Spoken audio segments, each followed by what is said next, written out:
You know, I take for granted a lot of times people know how to kick, but then they come to class and they do a lot of weird stuff. And it's the simple stuff that makes this important. And I want to show it to you quick, just so you have a basis of how to kick. One of the big problems I find is with roundhouses, side kicks, and front kicks is their foot positions and why they do it. So I see a lot of strange things when people teach kicks. You know, one of the ones I really hate is the side kick, when they teach people to kick with the blade of their foot. Now, there's a reason, that's true, but it's not for the reason you think.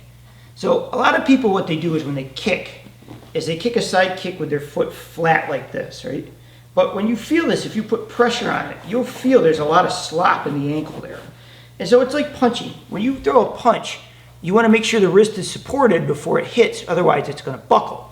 If your foot is sloppy like this and it hits, there's a chance it rolls. It doesn't feel very good. So the solution to this is to blade your foot. So what you'll see is people go like this, and they turn the foot. Now, then I hear all this lovely stuff about, you know, you take this blade and then you cut them in the neck. You know, not so much. The reason, how you do this without hurting yourself, you understand how the structure works. So if I take this stick and I go like this, and this is my point of contact where I'm hitting somebody, do you see how there's a gap here behind it? There's nothing here to support my foot. So if I hit something really heavy, it's going to buckle. Not unlike this. If I hit straight, it's supported, but if I was like this, it's going to buckle or buckle this way. So ideally, when you hit with a side kick, to me, if you look at this, from this point back, this part of my foot here is supported by this leg. So when I hit, everything isn't going to buckle. I'm not going to hurt myself because I'm supported by the foot. Also, if I turn the foot, pull my toes back this way, it tightens everything up and around the ankle. And when it does that, it allows the ankle not to buckle or wave when it hits, and you don't get hurt that way. So make sure when you kick, this is fine. Make sure you get it down. Don't hit flat, but don't hit on the front. If you're hitting something very soft, hypothetically, you could do it. But if you've ever kicked a bag wrong, which I have, and you hit back here where the empty space is, let me tell you, it doesn't feel particularly good because this thing's going to go like this, and it really hurts. So we're going to talk about front kick, same thing. So people go like this and they point the toe and they say, isn't this the same thing? It really isn't. If I leave my foot up like this, yes, you see how there's a space in here? Like right there where there's no support. But if I stretch out and pull the toes back, do you see how that flattens out now? So my whole foot is supported through the ankle and through the shin. So when I hit, there's a straight line. If I pull this back more like this, yes, now there's a point here where there's a gap, and this is where the injury happens. If you do get stuck in this position, you're better off pulling and pulling it back so you hit with the heel. And then again, what do we have? What we have at that point is we have this part of the foot to here, which is supported by the shin bone, and now you're not going to injure yourself. And when you're pulling back on the foot like this, and you make this pull, you're tightening the ligaments and tendons in here, which give you support so when you do this kick, it doesn't just flop around and hit. You never want to hit someone with a sloppy kick because you're just going to roll your ankle and hurt yourself. You want to make sure at the very end, there's always some kind of turn to make that happen. Now, roundhouse, that's a funny thing too. What I see with roundhouse a lot is people, when they're new, what they want to do is they'll take the roundhouse swing, and I tell them to hit with the shin. And what they'll do at the end is they'll pull their foot like this when they hit. If you take your time and you pull your foot back and you feel where the pressure is, you'll feel the pressure on the back of your leg. So what's happening is as I'm swinging this way, I go like this and it pulls the heel backwards and it takes power off my shot. If I'm going to throw this roundhouse with my shin, what I want to do is I want to bring this forward. I want to pull the foot this way, and I want to take my toes and pull them like this. I want to take my toes and pull them like this, going that way. So this pops this way forward, because I'm trying to create momentum. Like I'm trying to create this just from this pop, right? So like this. So you get that pop that way. If you come this way, it screws up your kick. Now, there are some people that will use the roundhouse and kick with the ball of the foot. That is a different kick. You're doing that differently. The same thing, when you throw that one, what you want to do is you want to turn it just a little bit. Like you don't want to hit it flat like this because there's flop here. You almost want to throw it like a side kick where you tense it a little bit this way. So it creates a structure so that when you hit with this, coming that way as the roundhouse kick, It doesn't buckle your ankle. So these are really easy to practice at home. For a front kick, you just straighten and pull the toes back over and over again. You're just sitting down, just watching TV. Side kick, you turn it, turn it, turn it, and roll it down.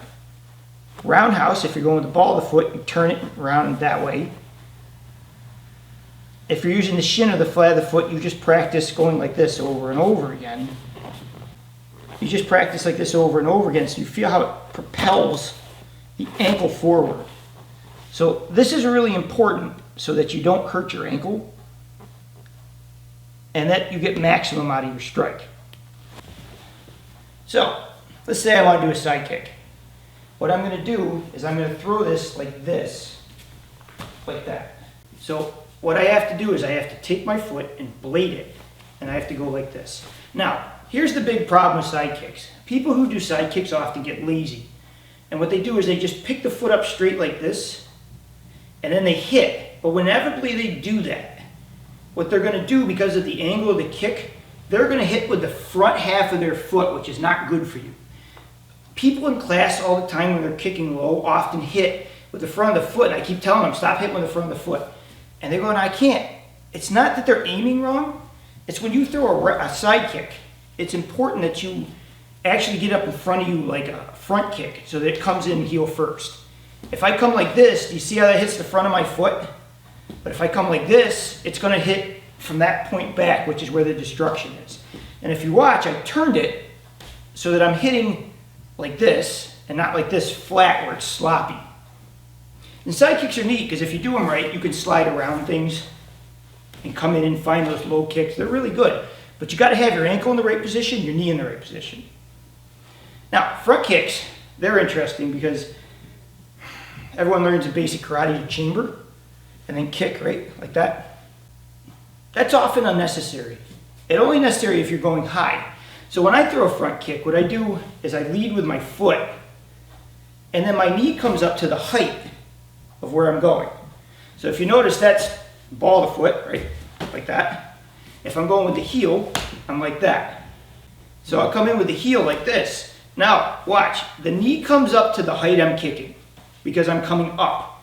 When you come up, you don't have to come up first to come up. The foot comes up and the knee follows. But if you are going down, you can't do that. You actually have to get up higher than the point you're going to, and then you come down with it. So, up and down. If I'm going on a 45 though, like this, I'm just going to pick the foot up and let it go that way. It's significantly faster and more powerful. You don't have to fart around with up, down, like this. You just throw it and boom, there you are. Like that. Roundhouse. Again, when you throw this, I hate throwing the flat of the foot. I'm not a fan. It's a great shot to the face, and it's good for sparring when you're trying not to hurt each other. But realistically, if I'm going down lower, I'm using the shins. Right?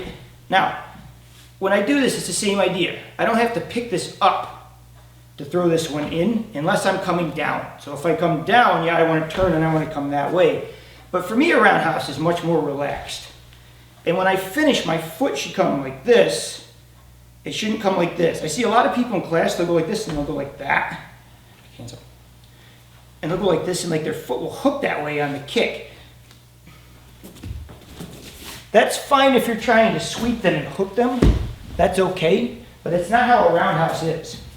So when you throw this, you want to make sure your foot goes this way. Now, if I was throwing a roundhouse with the ball of the foot, yes. See, I'm going like this. Or if I'm going like that. I can do that, but to do that, I almost have to come into a side kick position. If I'm flat like this, there's no tension in my ankle. So this could be done if you wanted to go like this, but you have to adjust your foot to make it happen.